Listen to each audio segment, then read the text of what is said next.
Hi hello welcome to #you. నా పేరు జకీర్. తెలంగాణలో ఒక 3 ఎన్నికలు జరుగుతున్నాయి. 3 ఎమ్మెల్సీ ఎన్నికలు జరుగుతున్నాయి.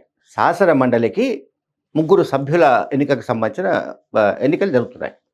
ఇందులో 2 టీచర్స్ సెగ్మెంట్స్కి సంబంధించిన ఎన్నికలు, ఎమ్మెల్సీ ఎన్నికలు.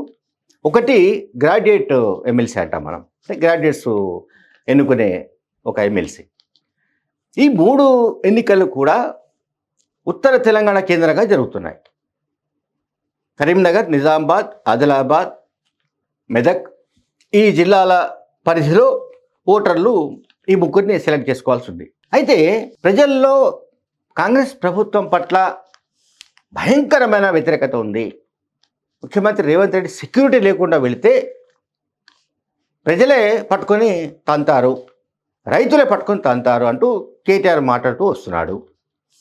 అలాగే మరికొంతమంది నాయకులు కూడా ఇటువంటి వ్యాఖ్యలు చేస్తున్నారు. బీఆర్ఎస్ నాయకులు ప్రజల్లో చాలా వ్యతిరేకత ఉంది, 14 నెలల్లోనే ఈ వ్యతిరేకతను ప్రభుత్వం తట్టుకోలేకపోతుంది, ఇంకా ఇప్పుడప్పుడు ఇది కూలిపోయినా కూలిపోవచ్చు అనే ఒక కాన్సెప్ట్తో వాళ్ళు మాట్లాడుతున్నారు. కానీ అదే సమయంలో ఎమ్మెల్సీ ఎన్నికలకు బీఆర్ఎస్ పార్టీ దూరంగా ఉంది. ఎమ్మెల్సీ ఎన్నికలకు ఎందుకు దూరంగా ఉందో స్పష్టంగా ఇప్పటిదాకా బీఆర్ఎస్ పార్టీ అధికారికంగా ఎటువంటి ప్రకటన చేయలేదు. నిశ్శబ్దంగా ఉండిపోయింది. అంటే సైలెన్స్ పాటిస్తోంది. దానికి కారణాలు మనకు తెలియదు.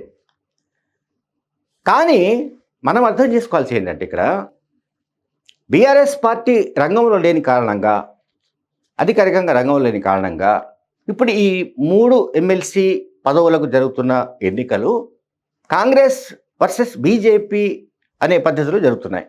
అంటే కాంగ్రెస్ బీజేపీల మధ్యనే పోటీ కేంద్రీకృతమై ఉంది. బీజేపీకి సంబంధించిన ఎంపీలు కేంద్ర మంత్రి బండి సంజయ్, అలాగే నిజామాబాద్, మెదక్, ఆదిలాబాద్ ఎంపీలు ధర్మపురి అరవింద్, రఘునందన్ రావు, నగేష్, 4 ఎంపీలు బీజేపీ సంబంధించిన ఎంపీలు ఈ ఎన్నికలు జరుగుతున్న ప్రాంతాల్లో ఉన్నారు.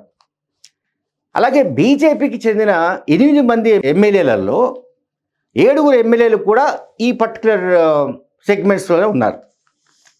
కనుక చాలా బీజేపీ కాంగ్రెస్ అభ్యర్థులకు బలంగా పోటీనిస్తోంది. అంటే ఈ సందర్భంగా అంటే నాకు వస్తున్న అనుమానం ఏంటంటే ఎక్కడో ఒక చోట బీజేపీ గెలుపునకు బీఆర్ఎస్ ఏమైనా పరోక్షంగా తోడ్పడుతోందా?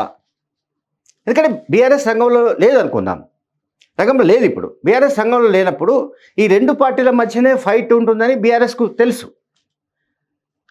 సో ఈ 2 పార్టీల మధ్య పోటీ ఉన్నప్పుడు నేను చెప్తున్న లెక్కల ప్రకారం అంటే ఇప్పుడు నిజానికి 2018 అసెంబ్లీ ఎన్నికల్లో బీజేపీకి అంత పెద్ద సీన్ లేదు తెలంగాణలో.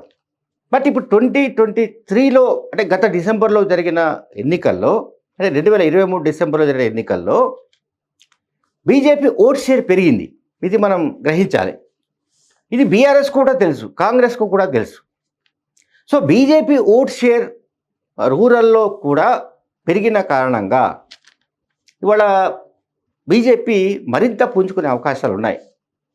ఎమ్మెల్సీ ఎన్నికల్లో కనుక అంటే 3లో బీజేపీ ఒక్కటి గెలిచినా సరే ఖచ్చితంగా ఇది బీఆర్ఎస్ పైన ఎఫెక్ట్ అయ్యే అవకాశం ఉంది. సో బీఆర్ఎస్ పార్టీ ఈ రకమైన నిర్ణయం తీసుకోవడం అంటే ఎన్నికల్లో పోటీ చేయకుండా ఉండడం అనేది పరోక్షంగా బీజేపీకి మేలు చేసినట్లేనన్నది జనంలో వస్తున్న టాక్. వాళ్ళు చెప్తున్న దానికి విరుద్ధంగా వాళ్ళు ప్రవర్తిస్తున్నారు బీఆర్ఎస్ నాయకులు. ఒకవైపేమో రేవంత్ రెడ్డి ప్రభుత్వం పైన వ్యతిరేకత ఉందని చెప్తున్నారు. ఆ వ్యతిరేకత దాన్ని మనం సొమ్ము చేసుకోవాలి, సో స్థానిక సంస్థలకు రెడీగా ఉండడని చెప్తున్నారు. స్థానిక సంస్థల ఎన్నికలకు రెడీగా ఉండడం ఉండకపోవడం ఓకే. బట్ ఎమ్మెల్సీ ఎన్నికలు ఇప్పుడు ప్రజెంట్ జరుగుతున్నప్పుడు ఈ ఎన్నికలకు దూరంగా ఉండవలసిన అవసరం ఏమిటి, ఎందుకు దూరంగా ఉంటున్నారు అనేది సహజంగానే అందరిలో ఒక చర్చకు ఆస్కారం ఏర్పడింది. Thank you very much.